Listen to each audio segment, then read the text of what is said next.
All right, everybody. Welcome to Peace Forum. Thanks to Bethany for having us.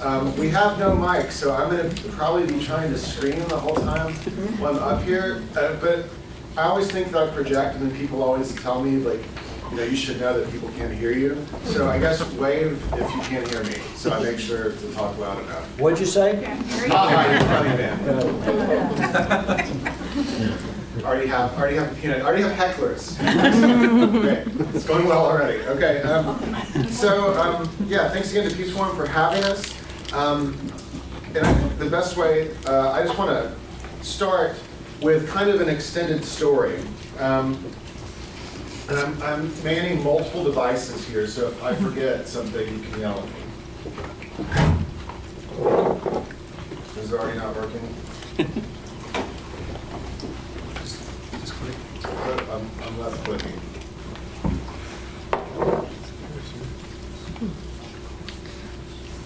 Nope, there you go. Oh, okay. Said wake up. There we go. We'll wait now. All right, let's begin with a story. And in particular, let's begin with the story of this man, Salvador Alcantara, who is holding his grandson in this picture. He's known to almost everyone as Don Salvador. Don Salvador is an evangelical Christian pastor in a tiny rural village of campesinos who are sort of poor, usually more or less subsistence farmers. The village is called El Garzal.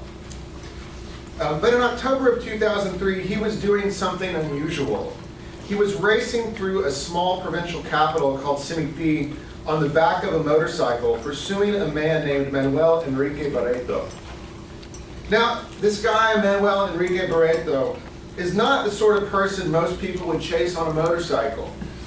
In the 1980s, he and his family had lived and worked near Garzal, and remember that's Don Salvador's village, processing and transporting cocaine for Pablo Escobar, perhaps the most famous drug lord in history. People actually saw Escobar. I mean, like, this isn't just a rumor, they saw him.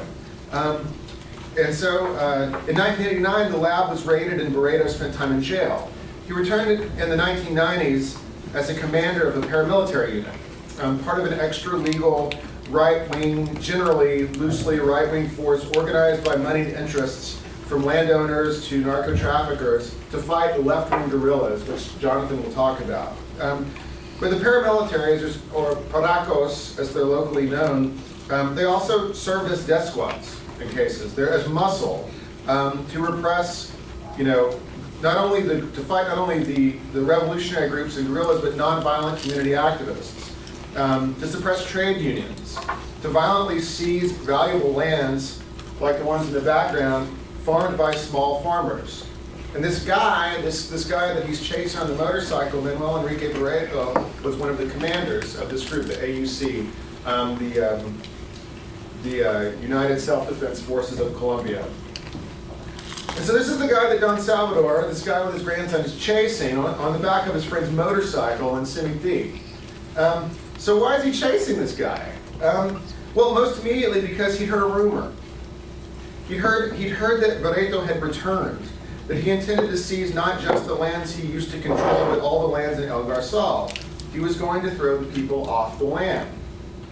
So Don Salvador just wanted to know if it was true. So he knew Barreto from way back when they both lived around Seminary, when Don Salvador had been a pastor there.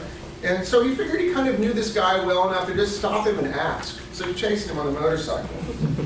So he caught up to Barreto as he was climbing the stairs of the hospital. They honked the horn of the motorcycle and waves. And then Don Salvador walks up to him and basically, I think, in the story, it's sort of like he really just started the conversation like that. But he said, here's the rumor, is this rumor true? And this is Don Salvador quoting Barreto, says, "It's no rumor, it's the truth. So tell the people of El Garzal that I'm coming in January and I don't want to find anyone there. And if anyone resists, there are lots of things I can throw into the Magdalena River." This is a phrase I heard a lot in the Spanish version of this. Because by lots of things, he means bodies. He means bodies. And Don Salvador pleads. There are 350 families here who would be displaced. Why not come to El Garzal and talk? So Barreto says no. He says he has 500 hired guns. The villagers, he claims, were all guerrilla fighters anyway. Common claim. And so Don Salvador presses. These are just farmers. It would be a scandal. There's a political cost to you if you do this. Barreto lashes back. Oh, you want to fight too? You want to fight. So Don Salvador tries a new approach. Barreto tries a new approach. Why don't I just give you your own parcel of land? Listen, just keep it quiet, have your own parcel, you're a good man, I know that. Well, Don Salvador says he won't be bought off. And as they talk, he says Barreto is getting angrier and angrier till he tells Don Salvador to send a message to the people. Tell the people that if they don't leave, they know what's coming. I got nothing else to say. I mean, this is serious business. So Don Salvador goes home, just not far from here. And he calls a community meeting. He tells the people not to flee, that God is real, that they should stick together. But then the people sort of asking around for leaders, and the people say, we think you need to do it. And he's terrified. He's terrified. He learns that, because he learns via someone he knows in the paramilitaries that Barreto has basically put out a hit on him, kill him on sight. And like lots of poor rural Colombians, he can't just count on the police for protection. There's nobody close. There's no police here. No, and they might not care anyway. And his wife asks what would happen to her and his daughters if they're killed. And Don Salvador also wonders. He thinks, I'm a preacher. I'm here to preach the gospel. What am I doing fighting about land? So then something new. Don Salvador says he believes God spoke to him through his wife. And this was the message. Mijo, my son Salvador, I brought you here to preach my word, but also to lead this process. So he did. He has. He's become a leader and a strategist, a very savvy strategist. And one of his first strategies was to seek help. The help of organizations that could provide some incomplete measure of safety, some small aid, some incomplete level of protection. And he looked to government groups that did this, but he also looked at international peacekeeping groups. And one of them is the group that we went with. Not the first one, but one of them, which is Christian Peacemaker teams. So let me tell you a little bit about, let's see. So we joined up, let me see what the next slide says. Okay, yeah. Our class was in May 2015. It was our contextual theology class. And we went as a delegation, I'll explain more about that in a moment, with the Christian Peacemaker team in Colombia. So who is CPT? What do they do? These are the vests. This is the vest and the hat that we wore around Algarzal and elsewhere that marks you as part of this group. But it's founded in 1984 by Mennonites, Brethren, and Quakers. Some of you probably know the name of the founder. I have a quote from him, but I don't remember his name. What is it? Okay. This is a quote from the It founder. could be Gene Stoltzfus. He was one of the early leaders, but This perhaps might be from him. We believe that until Christians are willing to devote the same discipline and sacrifice to nonviolent peacemaking that soldiers dedicate to war making, violence will always prevail. So it's a call to engagement, to serious engagement. And the mission, they say, is building partnerships to transform violence and oppression. Partnerships is really important to CPT. I mean, particularly in their early years, they're very self-critical. They have this. They're sort of famous for being almost human shields. They get in the way of violence, but they also sort of critique themselves for having sort of like the white savior complex. Let us come in here and get in the way and be heroic. And so they're very intentional now about being witnesses and doing accompaniment. Like they're invited. People ask them or invite them. They don't just sort of show up. But the fact is that because of who they are and because of what their passports say, and because of their connections and not because of the color of many of their skins, not all of their skins, it's just harder to kill people when Americans or Canadians or British or whoever or people close to them are around. There's people watching, and unjust though that world is, that has been the truth. And so CPT accompanies and stays with and watches and monitors and gives reports on things. So our trip was something called a delegation. We're not sort of, being on a delegation does not mean you're a member of CPT. CPT has something like 30 full-time advocates in the field, 200 people who dedicate weeks or months to go out and accompany, kind of the ongoing work of CPT. But they also do something called delegations, which is partly to get the message out. So that's what we were. We were a group of people that CPT invites, or like we ask, if they say yes, to come learn about their work, to learn about the communities that they accompany, and hopefully to come back and do things like this, to tell about CPT's work, to talk to the people we know that have some level of power. We went to the embassy at the end of our trip to tell about what we learned, and to basically build support for people who don't really have any institutional connections to power really at all. So that's where are, they've been to lots of places: Haiti, Bosnia, Chiapas, Mexico, the Congo, the border, the U.S.-Mexico border, DC, Washington, D.C., Richmond, Virginia, places of violence too, various First Nation lands in the U.S. and Canada. They're currently in Iraqi Kurdistan, Palestine, indigenous lands in the U.S. and Canada, and of course, Colombia. I think I'll leave it there for now, and let Jonathan come up and tell you about more in depth about our particular trip to Colombia and the Colombian context. So Jonathan first he was Felipe in Colombia, and then he eventually became Flaco, which means just like the skinny guy. And I still call him Flaco, and you should too. But I'm told it's a term of endearment. And that's Yes. In fairness, so is Gordo, which means fat to back. So I'm going to go ahead and move the slide to show you where Colombia is at, for those that may not know. Right click and your left. Left click. Move it closer. Yeah, see if that helps. There you go. So we're going to talk about basics on Colombia. And first of all, can everyone hear me from the back of the room if I talk like this? Great. So Colombia is located on the northeast corner of South America.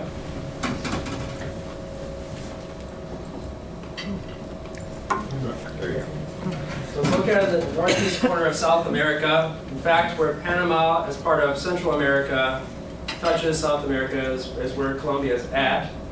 And the northwest corner of the country is basically 3 ranges of the Andean Mountains, so very mountainous terrain. And then the southeast is the Amazon River Basin, so a very tropical rainforest type environment there. And for these reasons, the country is rich in biodiversity and natural resources. So it's important to keep that in mind as we continue the story. So we first flew into the capital of Colombia, which is Bogota. And we met our guides, Adriana Cabrera, which some of you may know as ESR graduate. Yeah. And then Codwell Manners, who was our other guide leader for the CPT delegation. And he's a great photographer and also a wise guy. So he was great at he was great at information, but he was also you had to watch yourself.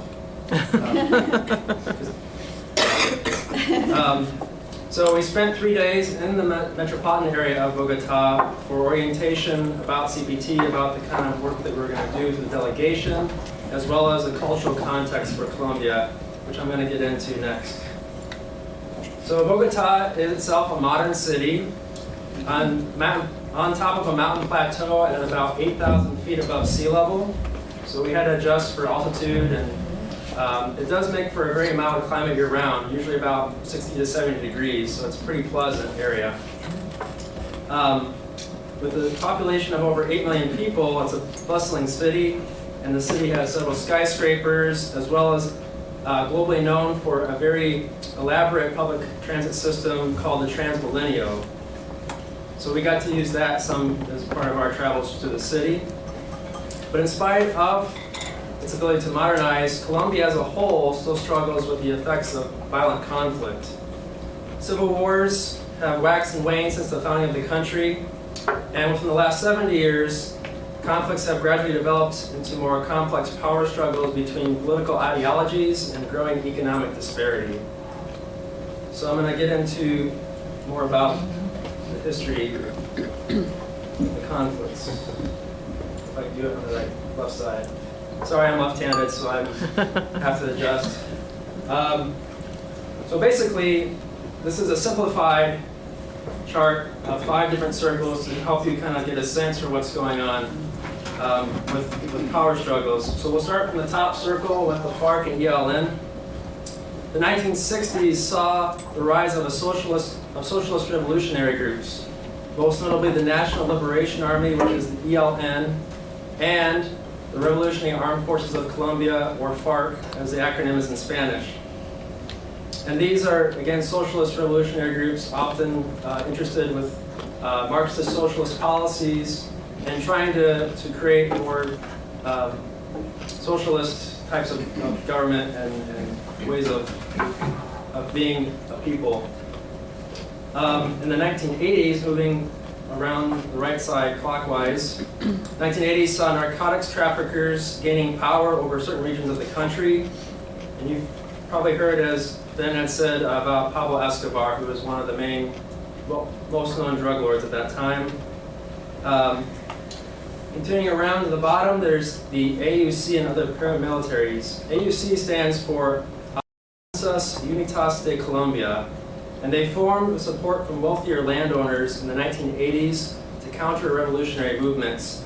In addition to what the government was sending through military power, wealthier landowners thought there's not enough being done. We need to really take power in our own hands in some places, so that we know that progress is being made for our cause. And drug lords also tended to fund these groups as well, and Ben will speak more about that later. And then finally, going to the left side, you see the word corporations. Multinational corporations have increased investment in the country and have caused problems for a lot of the small farmers, or campesinos as they're called. And Ben will also cover more of this as we continue on the program. Oh, and in the center circle of the government, I don't want to forget about that. So the government has to try and combat that, all these different political forces going on. And in 1998, the Colombian government under President Pastrana proposed a foreign policy to the United States that would help diminish production of cocaine and deteriorate the influence of narcotic traffickers. At least this was what was the selling point for the United States. So under President Clinton, they started receiving financial and military support from the Clinton administration through an agreement known as Plan Colombia. And the plan continues today through both President Obama as well as the current Colombian President Juan Santos, and has been frequently criticized over the years for human rights abuses. So what do I mean by that? It says human rights abuses and internal displacement, if you couldn't see it. So what I mean by that is, one example was a scandal that occurred that surfaced in 2008, known as the false positive scandal. Basically, the government had a body count that they were capturing these paramilitary groups, I believe guerrilla groups. And so as the government was reporting it, it turned out to be inflated. Instead, many poor or mentally ill or impaired people were dressed up in military garb and killed, just to kind of say these are our numbers that we're getting with guerrillas. So campesinos and other civilian groups are caught up between the crossfire of these militant groups and the government military actions. And as of 2014, about 6 million people, roughly 12% of the Colombian population, was internally displaced.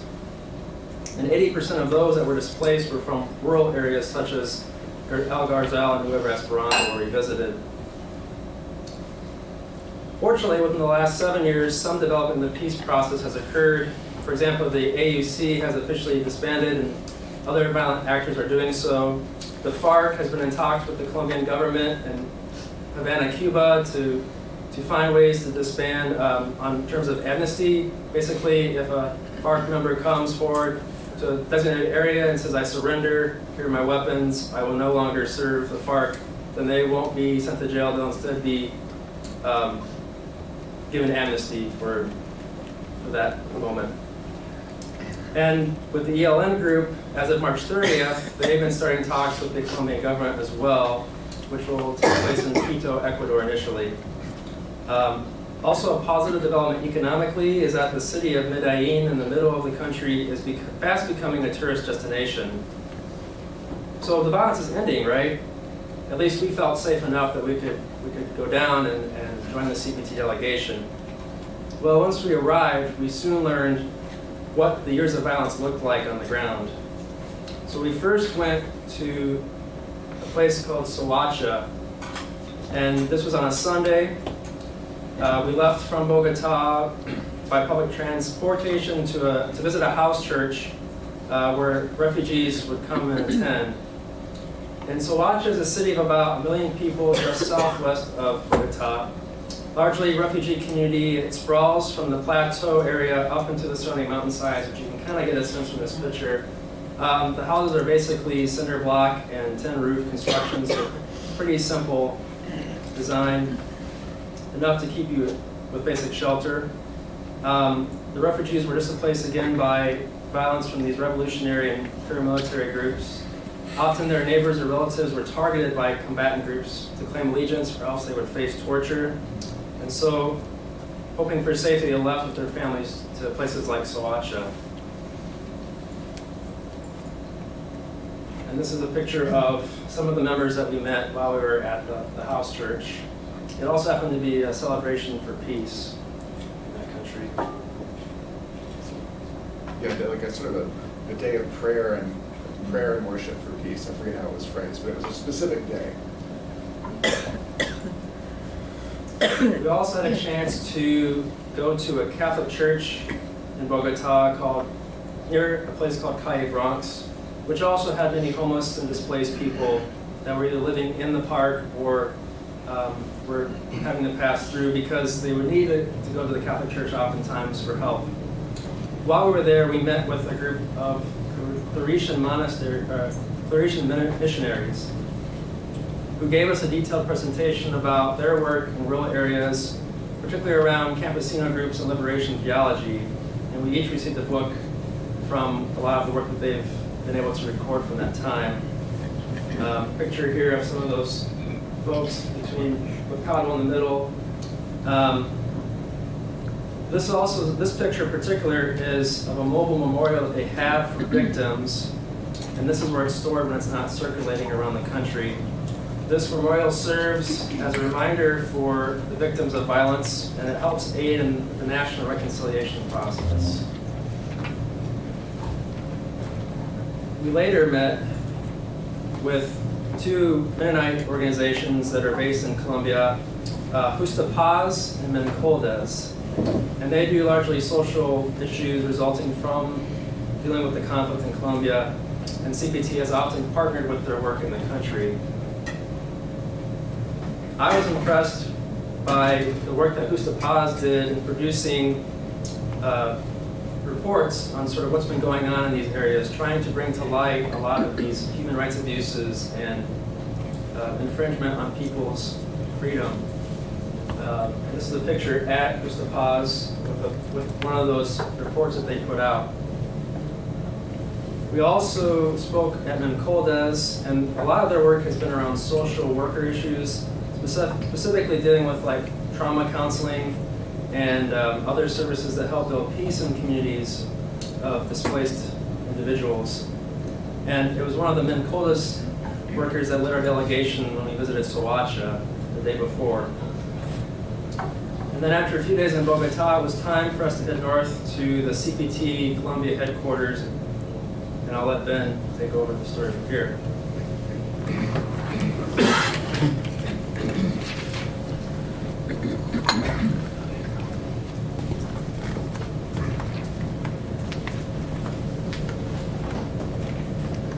Navigating the PowerPoint that I read off of here and that I click over there, so forgive forgive me. So we spent some time in Bogota and learning about the Colombian context writ large, and visiting, as Jonathan said, Suacha, which is basically this sort of a refugee town of 1 million people that's contiguous with Bogota.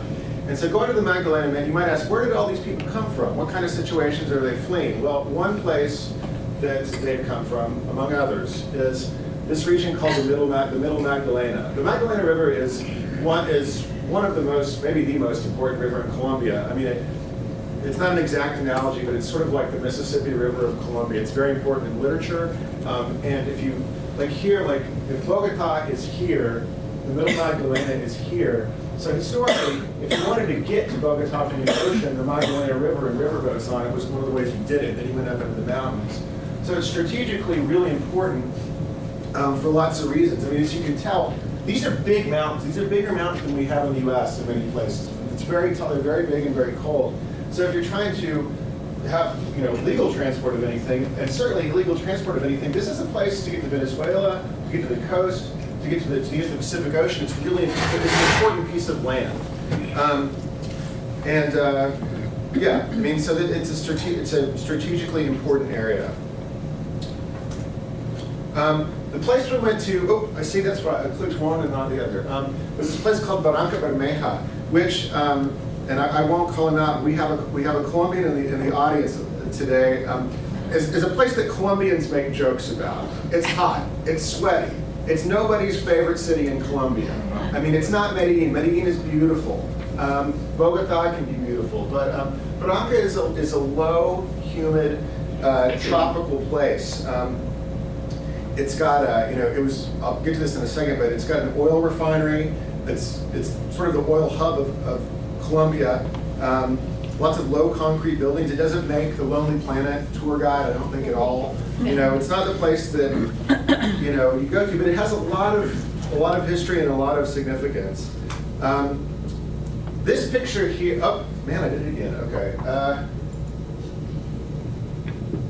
Yeah. So the history of Barranca is a history of politics and conflicts, largely about resources. Ideology certainly factors in, but the fight over resources is a big one. You probably can't see it from back in the back, but this here is an oil refinery, and this is something called the Cristo de los Petroleros, or the oil workers' Christ. So it's built in this sort of lagoon behind the river fairly recently. But Barranca was a fairly small river town until they found oil in 1916. An American company, Tropical Petroleum, I believe, came in shortly thereafter. But also there was unionizing beginning in 1922, that made Barranca kind of a hub for left activism. There's lots of groups, not just about labor, but also there's like gay, lesbian groups, there's women's cooperatives. It's a place where there's lots of activism, and it's been traditionally a place associated more often with the political left. Fortunately or unfortunately, the state, or the government power has not often been, has not always been strong or even present in Barranca Bermeja, but particularly in the rural areas surrounding it. So it can leave a little bit of a power vacuum at times, which creates lots of space for people with guns and people with money to do what they want. So let me talk about Barranca and the Colombian conflict. Jonathan gave you a little bit of background about this, but the Colombian conflict is tremendously complicated. It's very, very complicated. If you're trying to make a simple chart of good guys and bad guys, good luck with that. I mean, it's not going to happen. Barranca did have a long-time guerrilla presence. This is a picture of the ELN, which is one of the two major Marxist revolutionary groups that have operated for 50 years in Colombia, and they're the group that has been most present in Barranca. And their rise reflects real grievances, right? This didn't come from nowhere. But as tended to be the case, the ELN was not sort of always, sort of the good guys. They're also involved in extortion, kidnapping, intimidation, within town on their own. So, but Barranca maintained this kind of left left association and reputation until 1998, when that group that Jonathan talks about, these guys here, the Autodefensas Unidas de Colombia, the United Self-Defense Forces of Colombia, which is, again, the right-wing extra-legal, private, funded by, some shadowy range of people with money, including drug lords and landowners. Of course, they don't exactly have to disclose who's giving them money. Just basically came into town with probably a little wink from the government. Okay, we're not going to be here. The story we got was, we won't be here at about 4, whatever time it was this afternoon. You guys come in. And what quickly happened after that was one massacre and continued intimidation and oppression. So from basically 98 to 2005, there was a really strong and vicious paramilitary presence in Barranca, as Barranca Bermeja is often shortened to. So this is a memorial we went to. Again, you can't see it very well. But this is a very small memorial in a public park in a little quarter of Barranca. And who's on that plaque are 32 people who 7 were killed outright and 25 disappeared, which usually means you've been killed, but no one found where the body was. They took you off and no one ever saw you again. All young people killed and disappeared by at the very outset of the paramilitary incursion into Barranca. So why? Of course, we weren't there, but the story that we got was these are civilians, but they are suspected. They live in a neighborhood that's suspected of being part of a support network for the ELN, and in places that had revolutionary violence in Latin America. I don't know if they use this particular phrase in Colombia, but it's the same logic, which is take away the water from the fish, is the translation, which is like, if you take away the waters through which the fish swims, the fish being the revolutionaries or the guerrilla fighters, the fish also dies. And so the water in this case are the neighborhoods they think are supporting them. So this leads to this sort of genocidal kind of scorched earth violence in massive places like Guatemala, but also in neighborhoods, small neighborhoods in Colombia. Today, as Jonathan said, the violence is in some ways less. The paramilitary group, as a national, huge entity, officially sort of disarmed between 2004 and 2006, but that doesn't mean they went away. There's still a lot of guns, and there's still a lot of people who can be hired to use them. And they may fragment into smaller groups. So there's progress, but it's not sort of like this problem has totally disappeared.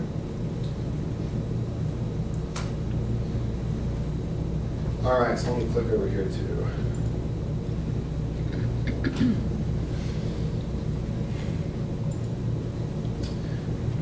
So Barranca is kind of the biggest city in this region called the Middle Magdalena. And what I'm going to talk about next is that whole region and how it's affected by how it's drawn into conflict. And one of the things that I found so enlightening about this is, I think sometimes in places like this we have sort of a dim sense that, well, globalization and capitalism involves violence. And it's kind of a little bit vague. We just think it might involve violence. So this is where it involves violence, right here, and in very specific ways. So a little bit about the background. This area, although there was indigenous presence, in earlier years, it's largely populated by people displaced from earlier conflicts in other areas. The same sort of people that ended up in Soacha also at different times came to the Middle Magdalena because they've been forced out of other places.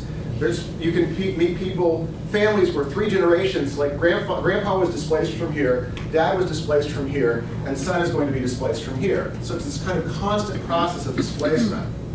And the way it works is these displaced campesinos go and settle and clear and farm small plots frequently, but this isn't sort of a formal process. There's no one that's giving them land titles in most cases. So in some ways it works out. They know where the land is. They know where the other guy's land is. But when the rubber hits the road, this becomes a problem. Is their land becomes powerful to other people. I mean, becomes valuable to other people. See this gradual encroachment of people who wanted development for develop land for like cattle ranching or other forms of farming or agribusiness. And they gradually forced the campesinos off the land. And it also, there's close to El Garcel, there was a drug trafficking airstrip. Well, okay, they didn't want the campesinos around that either. So people with money and people with weapons, who are often the same, sort of gradually force these people and take the lands. 0.9% of the Colombian population, the stat we got was 0.9% of the Colombian population controls more than half of the land. And as we'll see, this is not just about ideology. This is very much linked to seizing valuable resources for export, for export markets.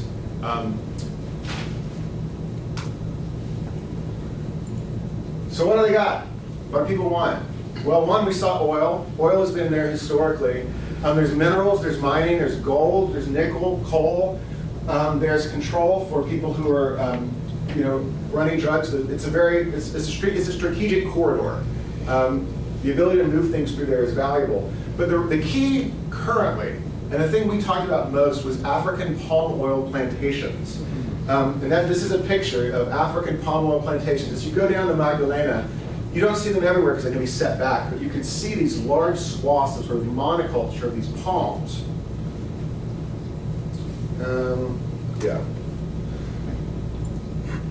So you think, I don't use palm oil, do I? Palm oil is in almost everything. And half the things in the grocery store have palm oil in them. Lipstick, pizza dough, instant noodles, shampoo, ice cream, detergent, margarine, chocolate, cookies, soap, packaged bread, even biodiesel has palm oil in it. So palm oil is in almost everything. It's very valuable. And it's very, for that reason, it's very lucrative to grow, and people want the land that the campesinos farm on because it's perfect for growing palm. It's perfect for palm plantations. Well, how do they get it? Well, we heard one guy that we talked to in Bogota talked about the neoliberal peace, which means a peace for the ELN and the FARC and the AUC, but peace is always on somebody's terms, right? And he said that the terms of this peace are what he called the neoliberal peace, meaning that like this sort of, what amounts to like the development model of global capitalism is kind of the one that has won the day. I mean, like the FARC isn't negotiating like they won. But so in this liberal peace, what happens? Well, remember, the state wasn't really in these places. These are places that still don't have roads to them in many cases, places that don't have electrical service. And so without the absence of state and with this style of settlement, nobody has title to their land. Well, not nobody, that's what they're working on. But land titles are real hard to come by. And if you don't have a land title, it's real easy for someone to say, actually, that's my land. You were a guerrilla, and you forced me off it. And I'd like it back now. Now, so you get this waves of displacement. First, maybe the guerrillas, the revolutionary guerrillas came. Then maybe, and this varies widely across Colombia. Maybe first it was guerrillas. Maybe first it was narco-traffickers. Maybe paramilitaries came. That's really the case where we were. And then currently, maybe it's agribusiness. And you think, well, agribusiness. I mean, what are they really? At least they're the respectable business types, right? Well, not so much. What often happens is there's this sort of battle to get legal control of the land, and people will get titles. This is one of the really sinister things is here are these victims laws in Colombia that says if land was taken from you violently, if you had to flee, here's a process where you can reclaim your land. Well, unfortunately, what happens is not only people who are victimized do that. People who were themselves the victimizers claim to be victims and say, no, that's my land. I was forced off it by guerrilla revolutionaries. So these competing claims. And so part of what it's this internal jockeying for legal control with the land titling agencies, which can be affected by corruption, affected by sort of insider dealing, lots of things, and people can wind up with land titles of dubious legality. But so what do you do with a dubious land title? Well, you hire a private security company to enforce your private property claim. And interestingly, the private security companies may be the same guys who are in the paramilitaries. So what you get is these places, not exactly where we went, but you get these sort of houses of private security companies set up right next to villages who sort of intimidate and harass them that might burn crops or something like that, and kind of gradually pressure them to enforce these dubious property claims. And so this is the dynamic. It's fluid. There's not a legal framework that just answers the question. I mean, the actors are mixed and muddled. And so what does CPT do there? Well, they go and sit with the people while, and watch while the private security companies or others are doing things like cutting fences to let cattle graze on their crops, or burning houses in some cases. So, and again, it's a lot harder to assassinate somebody, a local leader like Don Salvador, who we saw, if somebody like CPT is watching and is there.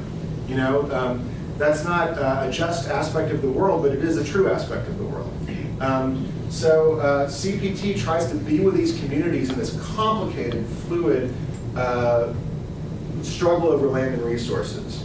I think I'll leave it there for now. But so we got this background in Barranca. We learned about this whole background and talking to different advocacy groups in Barranca Bermeja, and then we went down to see the places ourselves.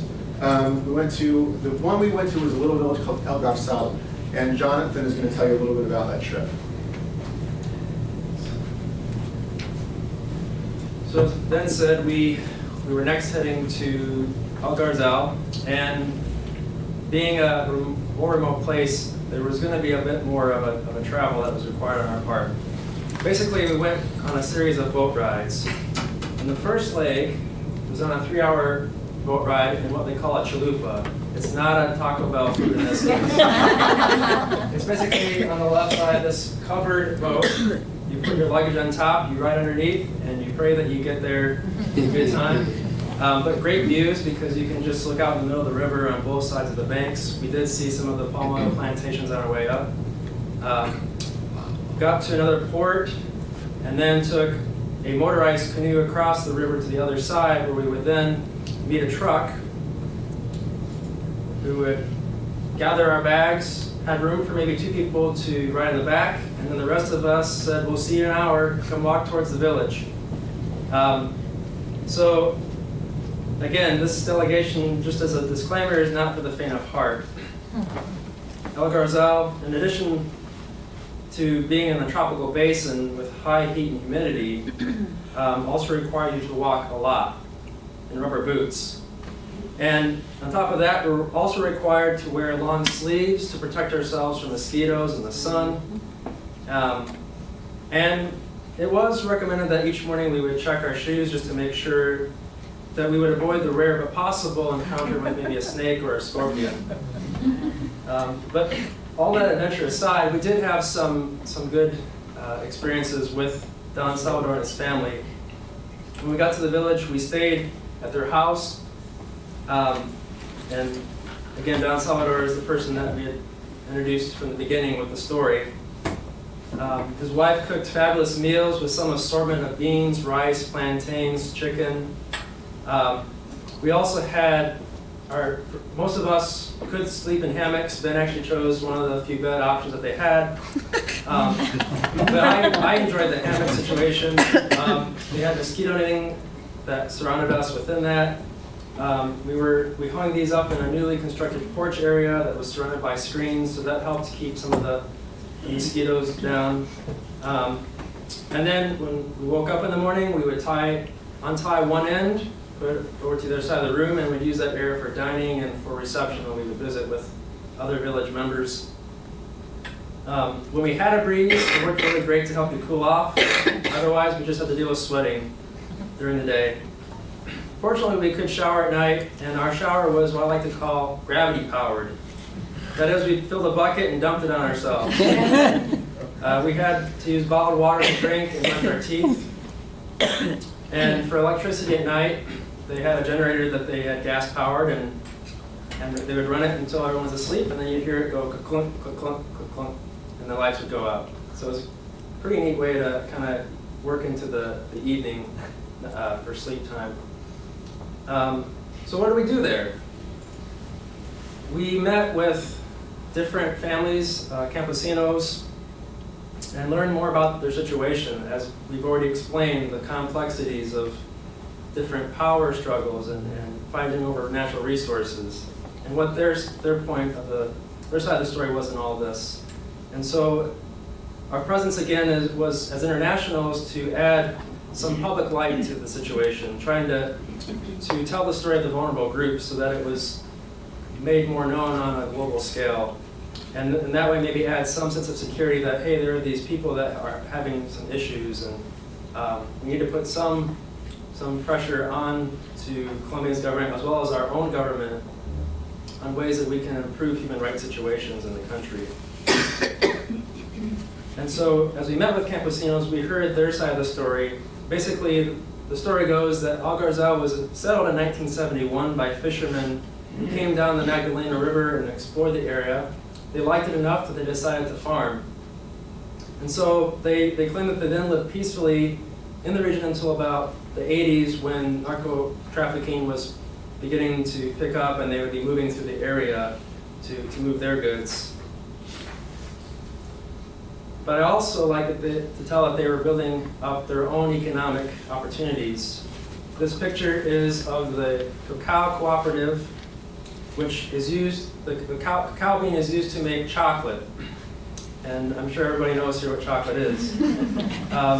So how this worked out is that the community applied for 10,000 cacao trees through, from what I understand, it might be less than formal agreement, but it worked out in their favor that they could get these trees from the government with Plan Colombia funds. And these funds were used to divert growing coca plants whose leaves are used for cocaine production, which is not the same as cacao trees, just to make that clear. Mm-hmm. And once they got the trees planted and had harvest going, they also then invested in bins for fermentation and drying processes, which helped to develop the flavor and preserve the cacao beans that will be then shipped for chocolate production. Now, why cacao? It's one of the few items that can be exported.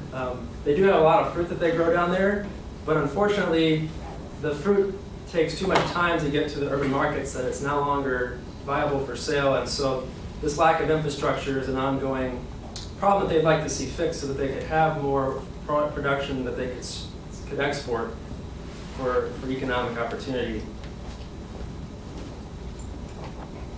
We also joined a large gathering on Sunday to worship with the campesino communities, in addition to Algarzao, Nueva Esperanza, and I forget the other one, but there was 3 groups there. Maybe it was Las Pavas. And there, Don Salvador spoke, as well as other community leaders, about their faith, the Christian faith, and how they have trusted God through the midst of these conflicts.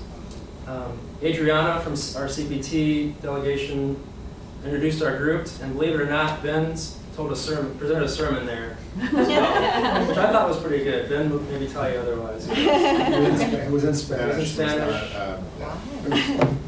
It was better than I could do, so hats off to you.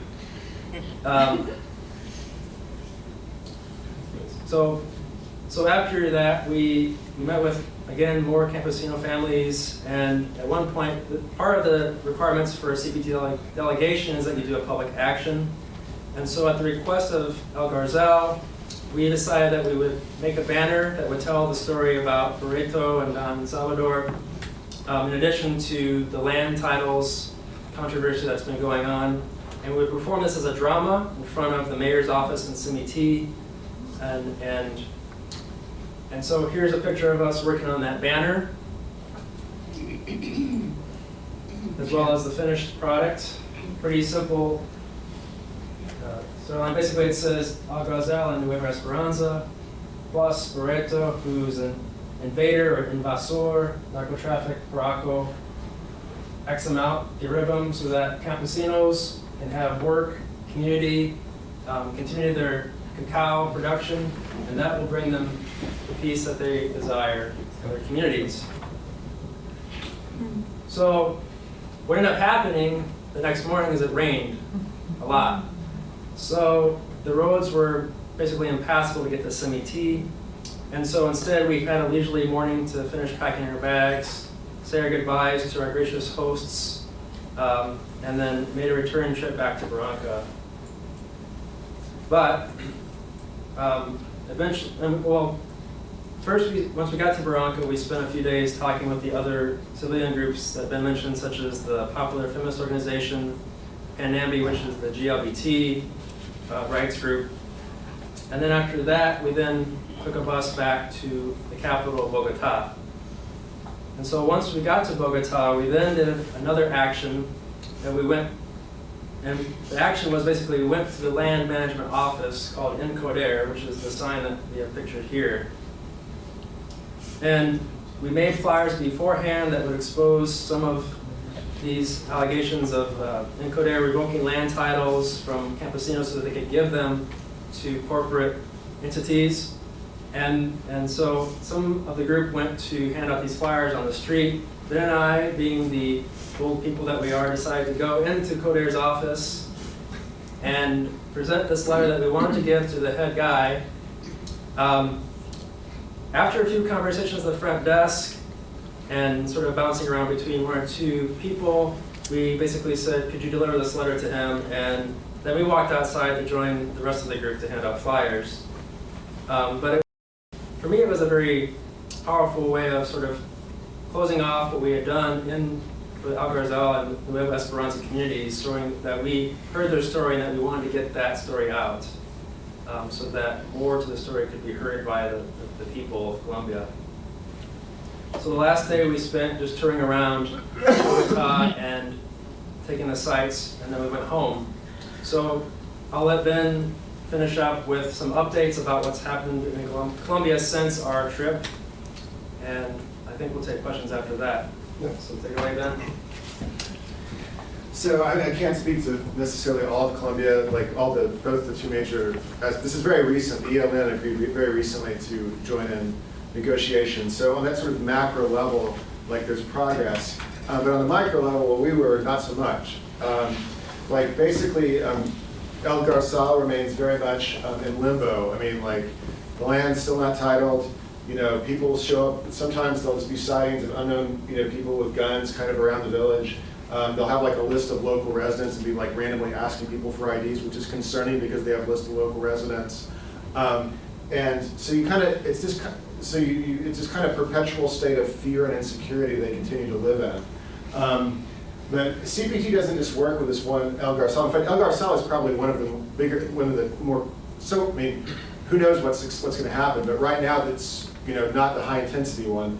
Some of the others are more high intensity. There's one called Las Pavas, where a palm oil company called Aporte San Isidro continues to they'll do things like, hey, we'll give you money for your land, come talk to us, and they'll sort of get them in the building in the big city and say, you've got to say that you were a guerrilla and you're now giving back your land, and the whole village was guerrillas.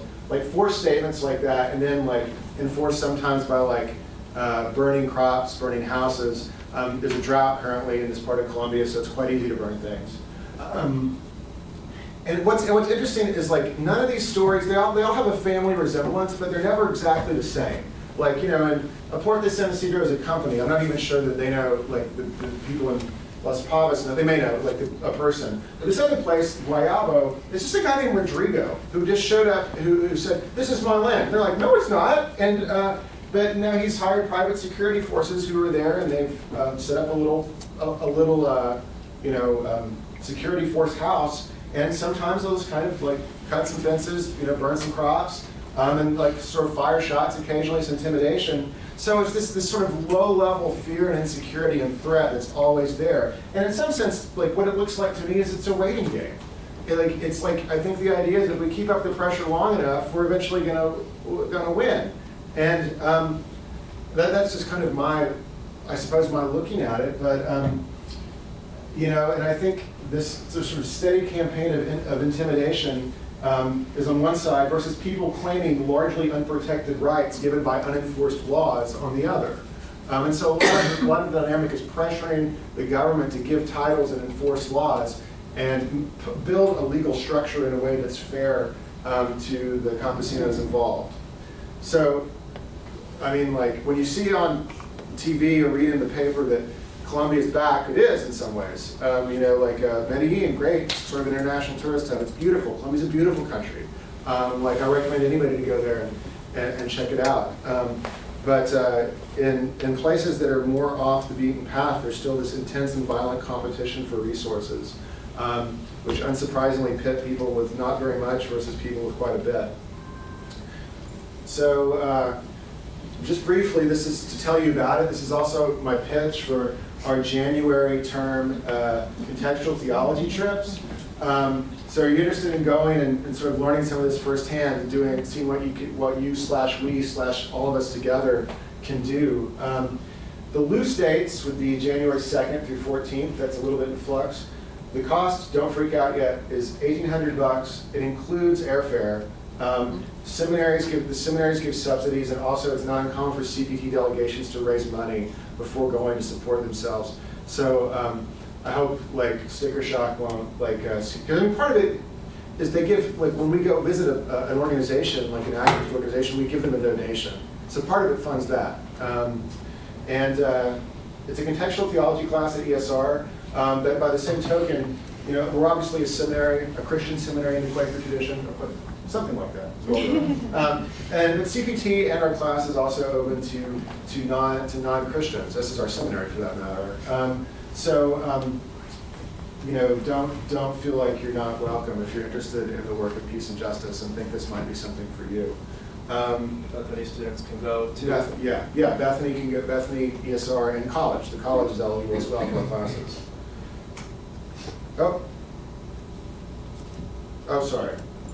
I'm going to get confused. That's us going down the river. I just like it as an image. So we'll end on that and take questions. Or corrections, or comments, or things of that nature. How about some applause? Yes,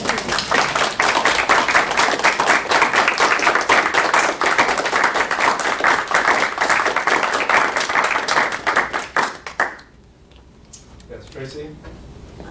I'm sure that there are strong political views among the people in Colombia about maybe how some solutions can come about politically.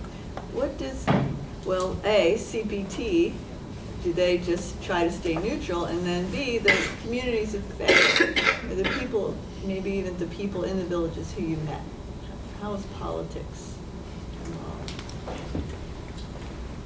I mean, you're right that there's lots of different opinions. I mean, one thing, the one I can speak to most specifically, and I think accurately, is CPT.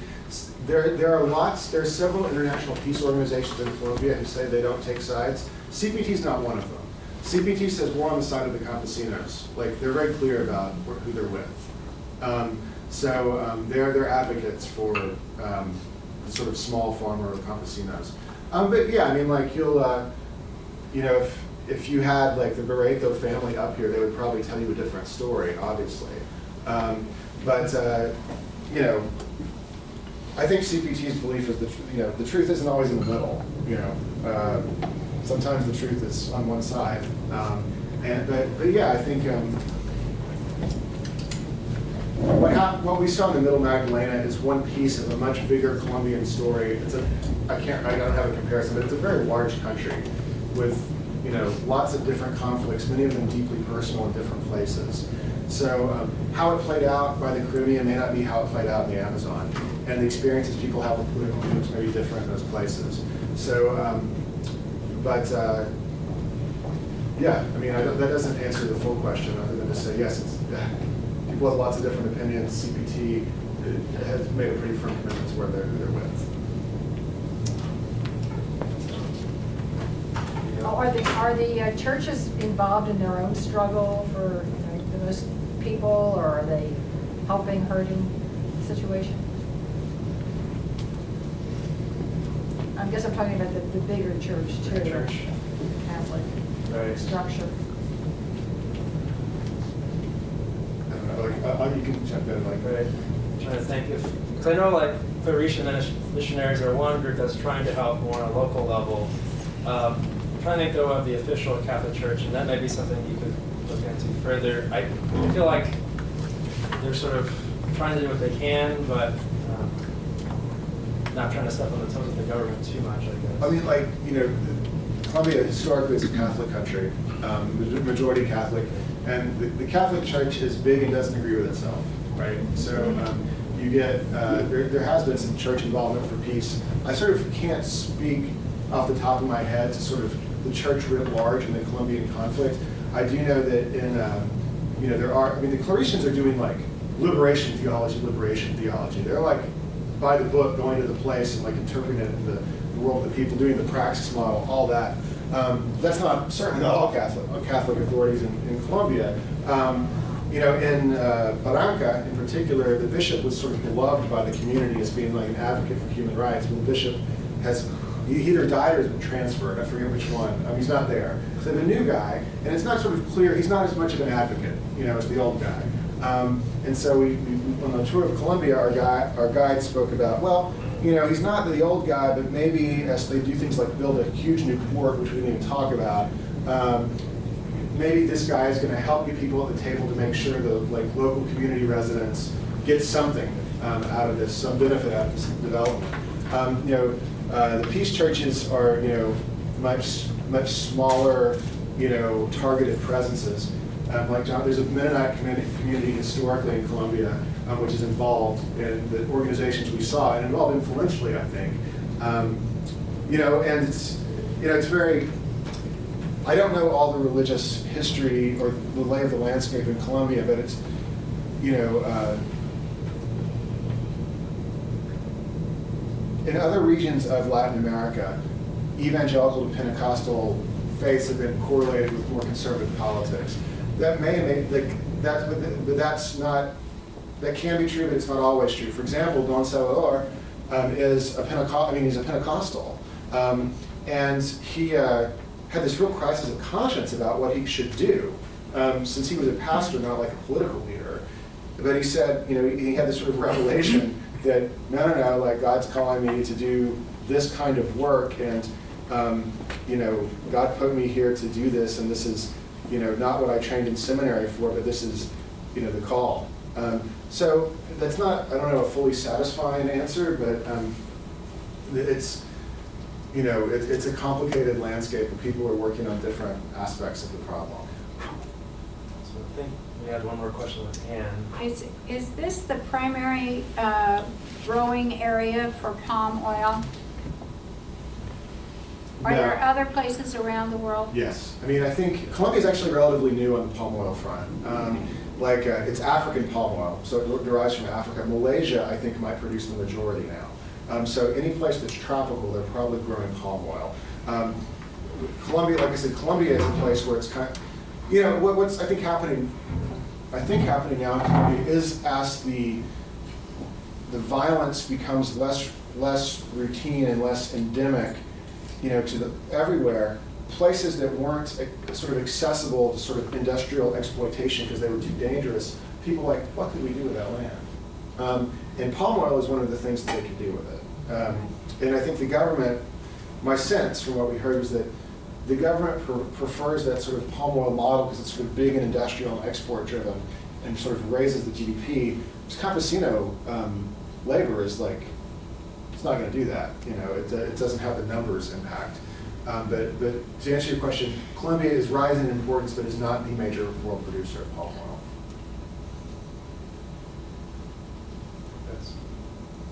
There was a good PBS show about the FARC. Did you see that? I did see it. It was really good. They had been leaving.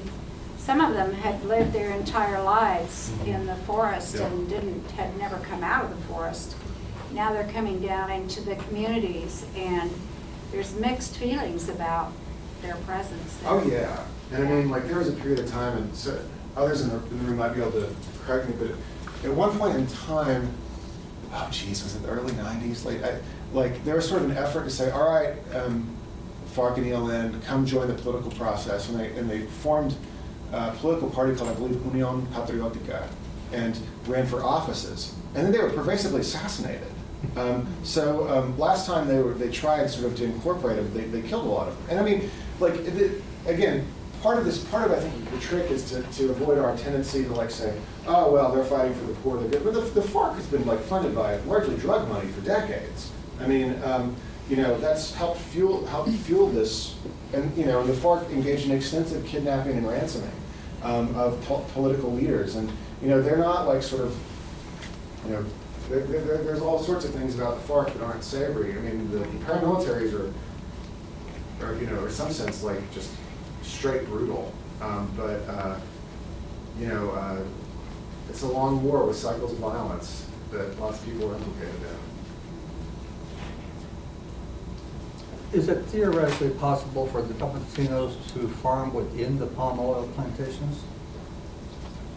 Man, that's a good question. I don't know if Jonathan, I don't want to do all our talking, but Jonathan, what, do you have a sense of that? Well, my understanding is that a lot of those plantations are owned by corporations, so unless they had permission from the corporations, which I doubt, I don't know how that would fly. Yeah, there's almost no scenario in which they would sort of let them continue their own farming surrounded by plantations. If you mean, could they work for the plantations? Yes and no. Would there be enough jobs? Doubtful. And it's a pretty big difference to be an employee of a palm oil multinational versus to be a small farmer. They don't typically, for all the labor activism in Barranca, they don't typically pay particularly well, right? And so inevitably, if that happens, some people will probably stay and get jobs, but probably more. That's hard to say. Probably more people will end up in a place like Soacha because there's no place for them to be in Barranca anymore.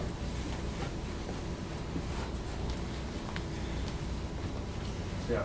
I was just curious about American involvement in Colombia when it comes to multinational corporations and government backing certain groups over others, considering all the issues in Central America throughout the 70s and 80s, the Contras, and how all that may have affected and destabilized the regions in Colombia and around Colombia.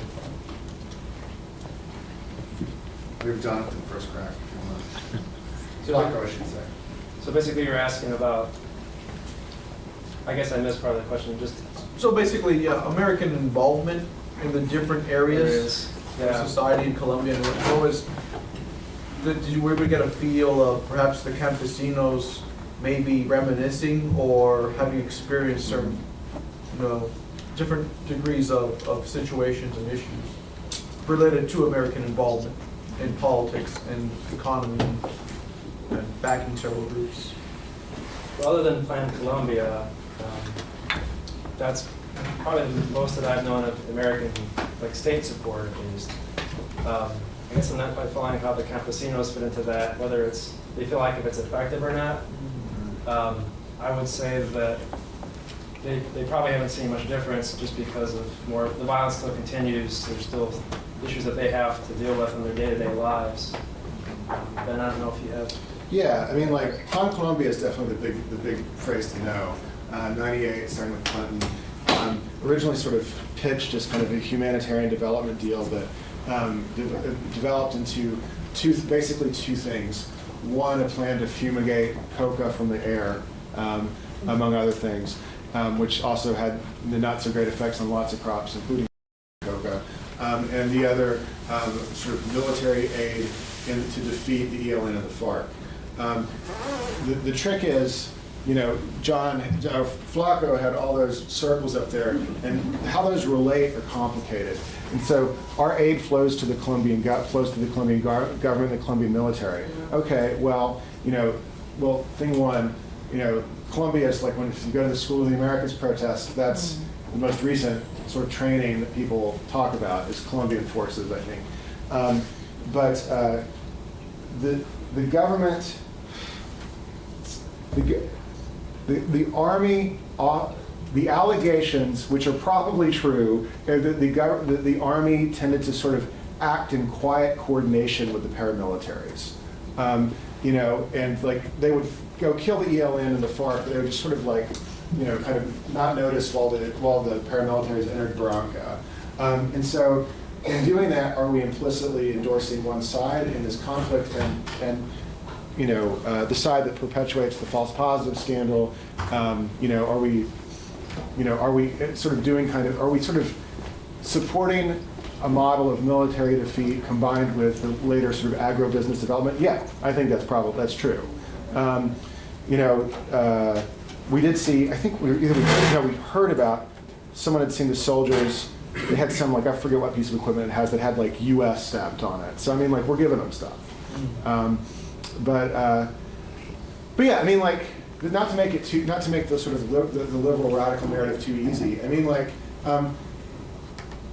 you could make an argument that U.S. military aid is part of the reason that FARC and ELN are shrinking and negotiating now. I mean, the presidents of Colombia that have had the most success in shrinking that civil war have been the ones who took the hardest military line, and so they've gotten support for that.